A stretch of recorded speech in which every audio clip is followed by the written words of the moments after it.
pessoal, vamos fazer outro episódio de um podcast. E hoje vamos entrevistar a tia Bruna.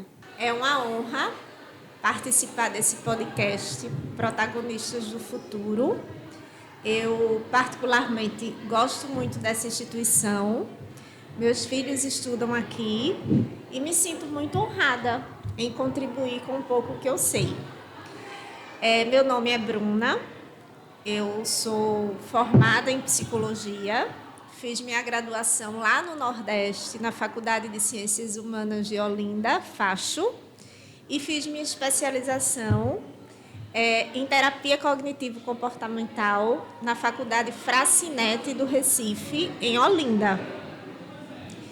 Me formei em dezembro de 2007 e durante esse tempo, durante esse percurso profissional, eu sempre trabalhei na área da assistência social, trabalhei com psicologia jurídica, com psicologia clínica e amo a minha profissão. Me sinto muito feliz em poder exercê-la, acolhendo e ouvindo vidas. Qual a importância da psicologia na escola? A psicologia escolar é um campo que foca no desenvolvimento emocional, social e de aprendizagem do aluno, conhecido como psicologia escolar ou educacional. O psicólogo escolar é de total relevância e importância dentro dessa instituição, porque ele vai detectar problemas de aprendizagem, problemas de ansiedade dos alunos. Então, é de extrema relevância esse profissional dentro do âmbito escolar. O que é saúde mental? Saúde mental refere-se a um campo relacionado ao bem-estar da pessoa. A saúde mental não é necessariamente a ausência de problemas, nem a ausência de doença, mas é a forma como esse indivíduo age, sente, se percebe, ele se sentir útil diante da sociedade, ele ser protagonista da vida dele, esse sujeito, a forma como ele interage com o outro. Então, a saúde mental, ela engloba um equilíbrio. O indivíduo encontrar um equilíbrio e ser resiliente nos desafios do dia a dia. Então, não necessariamente seria essa ausência de problemas, mas a forma como ele lida com essas situações. Então, a saúde mental refere-se ao bem-estar psicológico, social de um indivíduo. Como procurar ajuda? Todos nós temos problemas, Da mesma forma que, às vezes, a criança fica triste, o adolescente também fica, o adulto também fica, o idoso também fica. Então, a tristeza, ela faz parte da nossa vida. E sempre que a gente está triste, a gente tende a falar com alguém, A conversar com alguém. Quando vocês estão tristes, vocês não procuram alguém para conversar? Minha mãe. Então, como é que vocês se sentem quando vocês estão tristes e procuram alguém para conversar? Como é que vocês se sentem? Então, é necessário de uma ajuda profissional, um profissional de saúde mental. É como se ele servisse naquele momento, como se ele fosse ali uma muleta, para que a gente possa pedir ajuda, atravessar aquele problema, reconhecendo nossas emoções, entendendo o que está acontecendo com a gente. E é necessário que a gente nunca guarde esses problemas para a gente. Sempre buscar a ajuda de um profissional, porque assim a gente vai se sentir mais acolhido e vai atravessar por aquele momento difícil. Tá? E sobre essa questão de pedir ajuda, é necessário que a gente busque alguém de nossa confiança, Então, se a criança, naquele momento, aquele adolescente, ela está passando por algum problema e naquele momento ali não tem um psicólogo, é necessário que ela busque alguém de sua confiança, né? E aí, dependendo do problema, dependendo da situação, aquela pessoa que ela elegeu, que ela escolheu, com alguém de sua confiança, vai direcionar aquilo ali, tá? Nem toda tristeza necessariamente vai demandar um acompanhamento psicológico. Vai depender muito do que está acontecendo. São várias nuances que vai determinar se aquela pessoa vai necessitar ou não de um acompanhamento psicológico. As escolas têm psicólogo? Diego, seria maravilhoso se todas as escolas tivessem um psicólogo. Geralmente a gente vai achar esses profissionais nas escolas privadas, tá? Mas existe uma lei, se eu não me engano, é a Lei 13.935/2019, eu não sei se é essa, mas eu acho que ela vem regulamentar a entrada, né, desses profissionais, psicólogos e assistentes sociais no ensino público. O psicólogo escolar dentro dessa instituição, ele vai identificar os problemas de aprendizagem e tentar promover um ambiente escolar satisfatório e positivo, tanto com os alunos, né, com o corpo discente e docente da escola. Oi, pessoal, estamos encerrando o primeiro bloco. Obrigado, tia Bruna. Obrigada, vocês são crianças muito inteligentes e eu desejo um futuro promissor para vocês.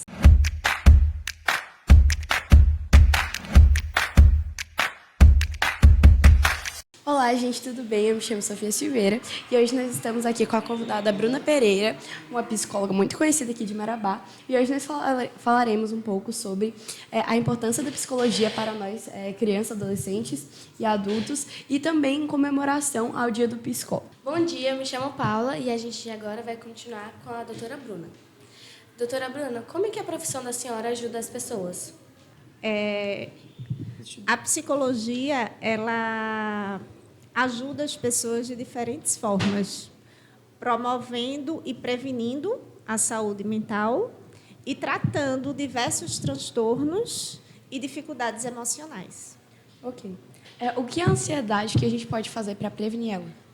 A ansiedade, ela não é algo prejudicial necessariamente, né? Existe a ansiedade funcional e a ansiedade disfuncional. Qual é a diferença entre elas? É o que a gente chama de ansiedade normal e aquela ansiedade patológica, né? Então, é normal, é comum que no nosso dia a dia,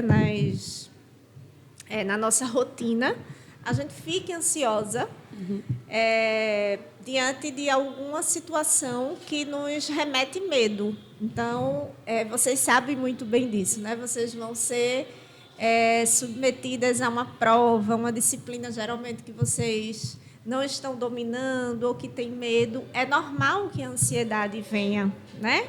Eu vou fazer um exame. É normal que a ansiedade venha. Isso a gente chama de ansiedade funcional.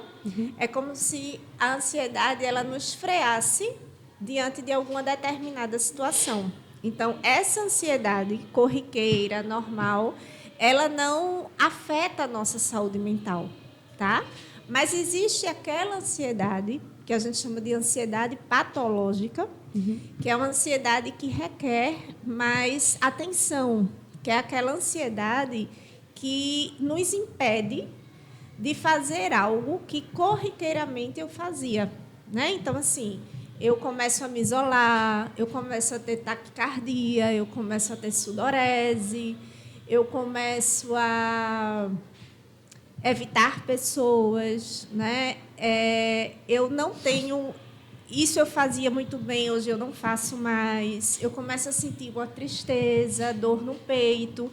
Então, essa ansiedade, que a gente chama de ansiedade patológica, ela requer um tratamento com profissionais de saúde mental, né? Então, psicólogo, psiquiatra. Às vezes, essa ansiedade ela vem como uma forma de nos limitar. Então, quando isso acontece, a gente precisa realmente dar atenção especial e buscar o tratamento mais eficaz e adequado. Qual que é a importância do sigilo no trabalho da senhora? Tem total importância, né? Vou dar um exemplo para vocês. Quando vocês estão tristes, quando vocês estão com algum problema, né? Vocês buscam qualquer pessoa para desabafar? Não.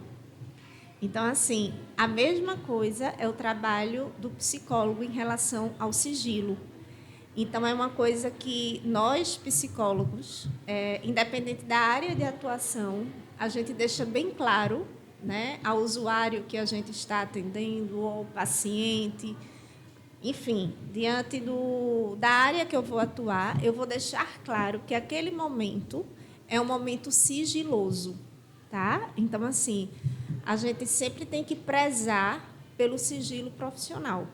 Então, quando a gente recebe alguém no nosso trabalho, a gente preza por isso, tá? Isso é um juramento que a gente faz quando a gente se forma. E o sigilo do psicólogo, ele pode ser quebrado? Pode, mas entre aspas, tá? Então, se eu estou lá na minha clínica e eu recebo alguém que diz para mim naquele momento, né, que vai tirar a vida naquele dia, nesses casos, eu vou precisar quebrar o sigilo, né? Então, eu vou buscar algum familiar, tá? E aí existe, dentro da psicologia jurídica também, né, que eu já atuei, algumas quebras de sigilo no sentido de que eu atendi uma criança e, através da ludoterapia ali, tem indicativos de que aquela criança foi abusada sexualmente, foi violentada sexualmente. Então, tem alguns, aspas, entre aspas, que o psicólogo ele vai precisar quebrar esse sigilo, mas são em alguns casos. Na maioria das vezes, não. Muitas vezes, não. São alguns casos. É importante que fique claro isso, tá? Sim, sim. Realmente, como a senhora disse, né? Porque eu faço psicólogo, por exemplo. Cara, se minha psicóloga não tivesse esse sigilo, eu nunca contaria nada. Porque, por exemplo, ela depois tem um retorno com os meus pais, né? Tipo assim, já pensou se ela conta? Exatamente. Tipo assim, um negócio que chega a dar medo. Porque o que a gente conta para psicóloga é um negócio que, tipo assim, pra gente é muito sagrado. Porque, tipo assim, se contar para alguém, chega até, tipo assim, a gente pode até tirar a própria vida, né? Porque dá uma ansiedade. Com certeza. E agora você está me fazendo trazer, né, uma memória afetiva de que, quando eu era criança, minha mãe me levou para a psicóloga. E eu lembro que minha primeira pergunta, acho que eu tinha uns 9, 10 anos, foi: você vai contar para minha mãe o que eu falei aqui? E ela: não, pode ficar tranquila.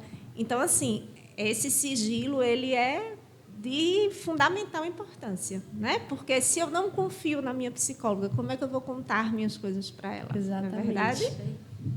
O que é o burnout e como que a gente pode fazer para evitá-lo? É a síndrome do esgotamento profissional, tá? Então, uma pessoa ela chega a esse ponto quando ela está muito esgotada emocionalmente. Não pode ser confundido essa síndrome como um dia difícil no trabalho, como um dia que eu me estressei no trabalho, como um dia que eu fiquei mais agitada. Não. A síndrome do burnout, para chegar a esse ponto, é necessário que seja uma coisa crônica, que essa pessoa se sinta esgotado por um longo período de tempo, né? E, geralmente, isso acontece quando esse ambiente do trabalho ele tem muita competitividade, ele exige muita responsabilidade, é um ambiente geralmente muito hostil, né, competitivo. Então, é uma síndrome realmente que vem atingindo mais e mais pessoas, né? Então, a gente chama de um desgaste muito grande, e isso adoece, né? Mentalmente e fisicamente. E, para evitar, é necessário que essa pessoa ela tenha intervalos, né? Que essa pessoa tire férias, que essa pessoa, se possível, faça psicoterapia, que essa pessoa se cobre menos, pratique exercícios físicos de forma regular, enfim, uma série de práticas de autocuidado. Certo. E na sua opinião, o que é autoestima, assim, como você acha que ela influencia na vida de uma pessoa? Como que você acha que, tipo assim, ela pode, sendo, ou seja, quebrada, ela pode, tipo assim, influenciar de forma negativa na vida de uma pessoa? A autoestima é a forma como a gente se vê, né? Então, a maneira como é a percepção que você tem de si mesma. Não existe uma receita de bolo para que a autoestima das pessoas estejam altas sempre, né? Mas geralmente a autoestima ela é muito importante. Ela serve de motivação para a gente. Então toda vez que eu me olho no espelho e eu me amo, isso me motiva, né? Sim. Então ter uma boa autoestima contribui sim para a saúde emocional, para o autocuidado. Então como é que eu posso ter uma boa autoestima? Tendo práticas, adotar práticas legais, né? Praticar exercícios físicos, ter uma boa noite de sono, no mínimo 7 horas, no máximo 9 horas, praticar exercícios físicos de forma regular, ter autocuidados, ter relações interpessoais saudáveis, né? Não necessariamente a autoestima as pessoas tendem, né, a achar que a autoestima está necessariamente ligada à beleza, mas vai muito mais do que isso, né? Ser bela por dentro, às vezes, é muito mais interessante do que ser por fora, né? Então, toda prática de autocuidado que faz com que você se sinta bem, que contribua para o seu bem-estar, é uma autoestima, né? Então, adotar práticas saudáveis contribui muito para uma autoestima. Doutora Bruna, muito obrigada pela comparação da senhora. A gente agora está encerrando o segundo bloco. Foi muito bom participar com a senhora e foi isso. Então, assim, eu gostaria principalmente de agradecer e muito obrigada realmente por a senhora ter achado um tempo na sua agenda e ter vindo aqui conversar com a gente. Faz muita diferença, sabe? A gente vir fazer um podcast, ainda mais sobre um tema tão importante, que é a psicologia, né, na vida de um adolescente e um adulto. Então, muito obrigada por estar aqui com a gente e até uma próxima vez. Eu que agradeço. Vocês são estudantes assim bem desenroladas.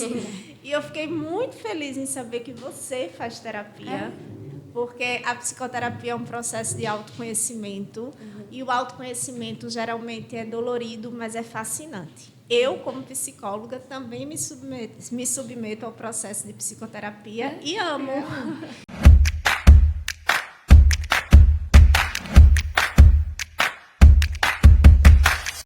Olá, eu me chamo Gabriela. Bom dia, meu nome é Amanda. E hoje nós estamos aqui apresentando o terceiro bloco do podcast Protagonistas do Futuro. Hoje entrevistando a psicóloga Bruna para fazer algumas perguntas sobre a área da psicologia atualmente. Bom, para começar com as perguntas, Bruna, eu queria saber quais são as áreas da psicologia, o quão grande é a oportunidade de trabalho para alguém que deseja seguir essa profissão. Bom dia, meninas. Bom dia. É uma honra estar aqui com vocês, contribuindo com um pouco que eu sei. Eu sou suspeita a falar de psicologia porque eu amo a minha profissão e as áreas de atuação são diversas. A gente tem a área escolar, né? Que a gente chama de psicologia escolar ou educacional, a psicologia jurídica, a psicologia hospitalar, a psicologia do trânsito, a psicologia do esporte, a clínica. Então, assim, são diversas áreas no ramo da psicologia. Então, quando a gente sai da faculdade, você vai atuar, né, naquela área que você mais se identifica. Você vai, dessas áreas que eu expliquei para vocês vão ter a oportunidade de conhecer cada uma delas durante o curso. E aí, no fim do curso, no último ano, você vai se submeter a um estágio obrigatório naquela área que você escolheu. No meu caso, eu me apaixonei por psicologia hospitalar. Então, eu fiz o meu estágio curricular, ou seja, aquele estágio obrigatório dentro de um hospital. Mas aí, cada um vai escolher o que mais se identifica. Tá? Então, o curso tem durabilidade de 5 anos e aí depois você pode fazer uma especialização na área que você mais tiver curiosidade ou mais se apaixonar. Você pode dizer um pouquinho sobre a sua área, sobre qual que você mais chama a atenção, que você mais gosta de fazer nessa sua área? Hoje eu trabalho com psicologia clínica, mas eu sempre trabalhei com a psicologia dentro da assistência social, né? Então, na assistência social e na saúde, o objetivo principal da psicologia é promover a saúde mental, né?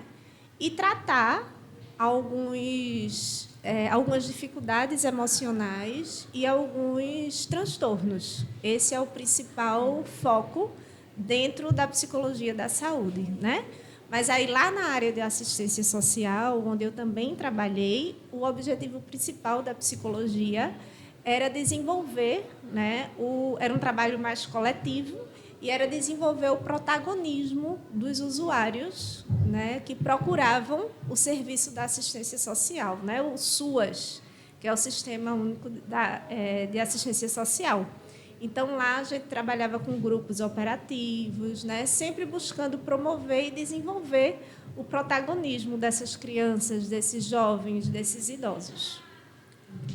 É muito legal que é uma área assim que tem várias oportunidades, né? A pessoa faz a faculdade, pode escolher a área que se encaixa melhor. Antes eu tinha essa noção, tipo, não, fez a faculdade, e é isso, vai ser psicóloga assim e tal. Não, aí você vai ter, né? Assim, eu costumo dizer que o profissional ele precisa ser muito humilde para ele fazer o que ele mais gosta. Porque é muito frustrante, né, você estar dentro de uma área que você não se identifica, né? Então, eu já tive a oportunidade de lecionar também, né, porque eu fiz a graduação e fiz licenciatura. Então, eu já dei aulas em cursos técnicos. E aí, eu sempre dizia aos meus alunos assim, que é importante a gente fazer aquilo que você gosta. Né? Então, eu não sei se vocês já passaram por alguma experiência de, às vezes, até tirar um sangue. Né? E aí você vê, às vezes, a pessoa que está tirando, né, o técnico de enfermagem, ele ama tanto o que faz que, às vezes, você nem sente. Né? E assim acontece em todas as profissões. Quando a gente gosta do que faz, quando a gente faz com amor, a gente faz melhor. Então, eu costumo dizer que nós, profissionais, em qualquer ramo, a gente precisa ser humilde o suficiente de identificar o que eu mais gosto, para eu dar o melhor de mim. Com certeza. Agora, eu queria fazer aqui uma pergunta relacionada a diagnósticos. Como o profissional consegue identificar se um comportamento faz parte da personalidade da pessoa ou se já é um sinal de transtorno psicológico? Geralmente, né, dentro do processo de psicoterapia, quando uma pessoa busca uma psicoterapia, geralmente essa pessoa está passando por um sofrimento psíquico, né? Vale salientar que não é qualquer tristeza que eu estou triste, eu vou no psicólogo. Não necessariamente. Mas, geralmente, é um problema que a pessoa sozinha não consegue buscar as soluções devidas. Né? Então, dentro desse contexto, dentro da psicoterapia, nesse caminho de autoconhecimento, o psicólogo ele vai auxiliar a pessoa com os seus problemas emocionais. Né? Então, a gente precisa lá, dentro desse contexto, dentro desse setting terapêutico, desse ambiente, dessa escuta, né, desse processo terapêutico, juntos, paciente e psicólogo. O psicólogo vai poder identificar, né, o que é um traço de personalidade e se é algum, como é que eu posso dizer para vocês, algum transtorno, né? Quando foge muito do padrão, geralmente a gente tende a investigar e dar o diagnóstico. Vale salientar que o diagnóstico é importante, mas não é tudo, sabe? Eu costumo dizer aos meus pacientes assim que eles não podem se limitar só ao diagnóstico, porque às vezes o diagnóstico dentro desse contexto parece um rótulo, né? Um rótulo, um número, e não é isso. O paciente ele é muito mais e muito maior do que um diagnóstico. Ele tem diversas potencialidades, porque quando a gente rotula, é importante, sim, é importante uma pessoa saber o que tem, mas não se limitar só ao diagnóstico, porque às vezes a pessoa se preocupa tanto com isso e esquece que dentro desse ser humano existem diversas potencialidades. Então, cada caso tem a sua peculiaridade e o que vai fazer a pessoa sentir mesmo, né? E é muito importante esse negócio também do diagnóstico, porque, como a senhora ressaltou, né, que o diagnóstico ele não é para a pessoa se limitar, ele é mais para pessoas se sentir meio que pertencente, não sei explicar, né? Sim, tipo, pra ela sim. não se sentir perdida. Isso, o diagnóstico ele é fundamental, sim, mas ele não é tudo, sabe? Porque quando a gente se limita a ele, parece um rótulo, né? Mas ele é crucial, é muito importante a gente saber o que tem, porque é libertador, né? É libertador. Hoje em dia a gente vê tantos adultos. Eu tenho um caso que eu conheço assim, de uma pessoa próxima que só descobriu que era autista aos 42 anos de idade, né? E é muito libertador você saber o que você tem, mas que isso não deve limitar a pessoa. Isso. Entende? Muito bom. Aí agora eu queria lhe perguntar como o acompanhamento psicológico pode ajudar as pessoas com ansiedade, que é algo que vem sido bem recorrente nos dias de hoje, questão como de escola, vou dar o exemplo do pessoal que agora está no 3º ano, terminando a escola, ansiedade com o Enem, tudo que vem afetando. Queria perguntar como a psicologia pode ajudar nisso. Então, a psicologia pode acolher, né, esse aluno, acolher esse adolescente. A gente sabe que a ansiedade é o mal do século, né? E cada dia mais os jovens vêm sendo mais afetados, né? Agora há pouco, no segundo bloco, eu falei da ansiedade funcional e da ansiedade disfuncional. Geralmente, a ansiedade disfuncional ela vem nos limitar, ela paralisa. É aquela ansiedade que eu vou precisar de um suporte psicológico, às vezes psiquiátrico, né? Então, a psicologia ela vem para acolher esse adolescente, né, esse paciente, a tentar identificar o que é que está contribuindo. A gente sabe também que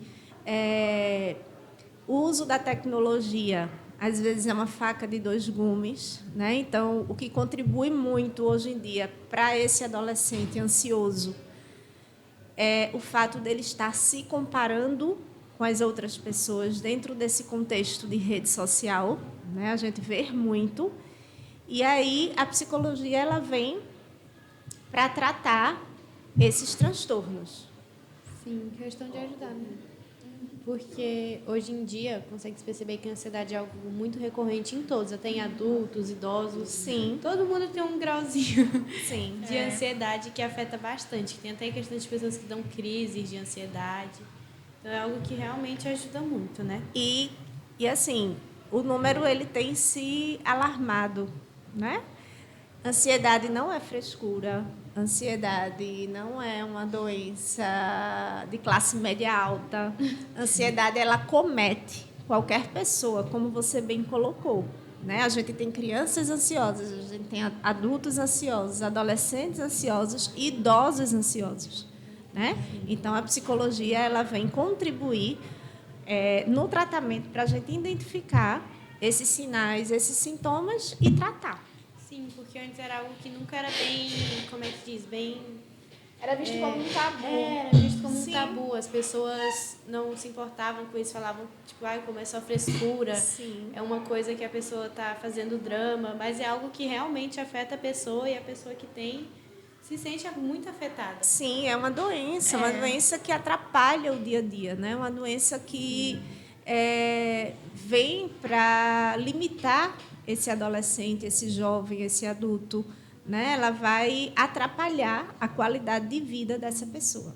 Aí, voltando um pouco à nossa conversa, eu queria perguntar sobre um assunto muito recorrente nos dias atuais, que é a depressão em tempos modernos. De que maneira as pressões sociais e o uso intenso das redes digitais têm contribuído para o aumento de casos de depressão nos dias de hoje? Da mesma forma da ansiedade, né? A gente sabe que o uso da tecnologia, né, o uso excessivo de telas, ele tende a fazer com que esse adolescente se compare, como eu falei da questão da ansiedade, né? E aí, essa exigência, essa cobrança consigo mesmo, ela se torna prejudicial ao ponto desse adolescente, né? Estamos falando de adolescente, então desse jovem, se sentir que não está pertencente a esse grupo. Então, possivelmente, ele pode ficar depressivo por isso, por essa cobrança excessiva que ele faz nele mesmo, né? E essa cobrança também social. Então, é muito importante que esse adolescente ele pause, que esse adolescente entenda que cada um tem seu ritmo, que ele não precisa se cobrar tanto, se exigir tanto e, consequentemente, não se comparar tanto. Isso, até porque nada nas redes sociais, às vezes, muitas das vezes, se distancia da realidade, né? Por isso que é, assim, uma coisa muito utópica que o adolescente ele vai em busca, ele quer se sentir pertencente, mas na prática é uma coisa que nem existe, às vezes ela fica se cobrando. Sim, o adolescente, quando ele é adolescente, né, ele passa por mudanças físicas e mudanças psicológicas, né? As mudanças físicas, a gente chama dessas mudanças que a gente consegue ver a olho nu, né? A mudança do corpo, a mudança da voz, né? Tanto nas meninas quanto nos meninos, esse ganho de massa corporal. E as mudanças psicológicas são intensas demais, né? Então, a gente não consegue ver a olho nu, mas o adolescente consegue sentir. Então, esse adolescente ele passa por uma crise de identidade muito grande, né? Vem os amores adolescentes, vem a perda desses pais. Não que a gente vai perder os pais, mas assim, distanciamento. Isso, esse luto desses pais, que eu tinha os pais na infância. Embora os meus pais sejam os mesmos, mas vem outras cobranças, né? Então, a gente chama desse luto que esse adolescente vive, dessa transição da infância para a adolescência. Então, é conhecido como aquela fase de aborrecentes, mas, na verdade, são adolescentes que estão tentando se descobrir. E, às vezes, isso causa mesmo frustração, conflitos, e é necessário buscar, às vezes, ajuda psicológica para que o adolescente possa passar por essa transição da melhor forma possível. E muitas vezes eles veem como um tabu, né? Eles não buscam ajuda, eles preferem se privar com tudo que estão sentindo e não buscam ajuda. É algo que eles não veem, não tratam. Isso. E aí vem a ansiedade, vem a depressão, Vai só piorando. às vezes transtornos alimentares, enfim. E agora, para poder encerrar o nosso podcast, eu queria lhe perguntar como a psicologia pode contribuir com o tratamento e na prevenção de transtornos alimentares, que também vem sendo algo bem recorrente nesses tempos de hoje. Fazendo intervenções da melhor adesão ao tratamento, né? Por trás desse transtorno alimentar, que os mais conhecidos é a bulimia e a anorexia, né? Geralmente visando uma melhor adesão ao tratamento e tentando compreender, entender o que está atrás dessa compulsão alimentar, né? Porque tudo começa com uma compulsão alimentar. Então, o adolescente, ele por trás desse comportamento, ele vem escondendo muita coisa. Então, é nessas entrelinhas que a psicologia vai entrar para encontrar o melhor tratamento. Sim, que é algo que a psicologia ela ajuda muito, né? Que a pessoa ela pode ir, se abrir, tudo mais, que muito das causas desse problema é o fato da pessoa reprimir tudo que está sentindo Perfeito. e descontar em alguma coisa. E Perfeito. muitas das vezes, adolescentes, eles gostam muito de... tem muitos relatos de adolescentes, até amigos meus que gostam bastante de frequentar a psicóloga, porque lá é um lugar que eles se sentem confortável para falar tudo o que eles sentem. E isso é um problema, tipo, muito pertinente na adolescência, porque muitos adolescentes, eles não se sentem ouvidos, eles não se sentem vistos, tipo, pertencentes como pessoa, então, em algum lugar, porque eles já não são mais crianças que precisam de tanta atenção, e nem adultos que têm um lugar fixo na sociedade, então eles ficam ali naquele meio termo, eles se sentem perdidos e... Muitas vezes não tem os apoios do pai, tem uma relação ruim com os pais, aí piora tudo. Isso, geralmente essa crise que a gente fala, né? E a gente escuta muito quando se é adolescente. Você não é mais criança, mas também você não é adulto ainda. Aí você não vai agora. Isso, e ter esse espaço, né? Como vocês bem colocaram, esse espaço seguro, ele é fundamental para que esse adolescente se sinta confiável, né? Poxa, eu estou aqui, eu posso me abrir. E guardar as emoções, o que não é dito, aparece em forma de doenças depois. Então, é muito importante, né? E aqui no futuro, vocês podem contar com a psicóloga maravilhosa, que é a doutora Nailza, que eu tive a honra e o prazer de conhecê-la. Né? Queria até mandar um abraço para ela e dizer que vocês estão em boas mãos, porque é uma excelente profissional, tá? E vocês podem contar com ela. Ok. Quer acrescentar mais alguma coisa? Eu queria acrescentar que esse podcast está sendo muito legal, porque nós temos um sonho, né, de cursar psicologia. Ai, que Nós pensamos maravilha! bastante Então, é um nisso, prazer. porque foi muito bom conhecer você. Essa Foi um grande conversa que privilégio. nós adoramos. Sim. Gostaria de lhe entregar este... meu Deus! Este presentinho aqui do Podcast do Futuro. Uma lembrancinha para você levar. Agradecer muito pela sua presença, foi muito bom. Nós conseguimos esclarecer muita dúvida, nos sentimos bastante honradas, pois é algo que nós realmente amamos muito. Que bom. E este foi o podcast Protagonistas do Futuro. Eu agradeço, né, a oportunidade de estar aqui e dizer que um dia eu também estive aí, né, não nesse espaço, mas em outro, porque eu também tive um sonho um dia de ser psicóloga. Eu queria agradecer a Deus por tudo, a minha mãe, que abriu mão do sonho dela para realizar o meu primeiro, porque eu sou psicóloga há 18 anos e, no momento, minha mãe está cursando psicologia, está no 7º período. Que bonitinho. Então, ela abriu mão do sonho dela primeiro para realizar o meu. Eu dedico essa manhã de hoje, esse momento, essa troca de aprendizagem, de aprendizado aos meus filhos, Luísa e Marcelo, que estudam aqui no Colégio Futuro, e a minha psicóloga Isis, que já me acompanha há 7 anos. Eu amo fazer psicoterapia, eu acho que é um caminho difícil, mas muito fascinante. E ao meu esposo, que sempre me apoia em minhas decisões. Que bonito.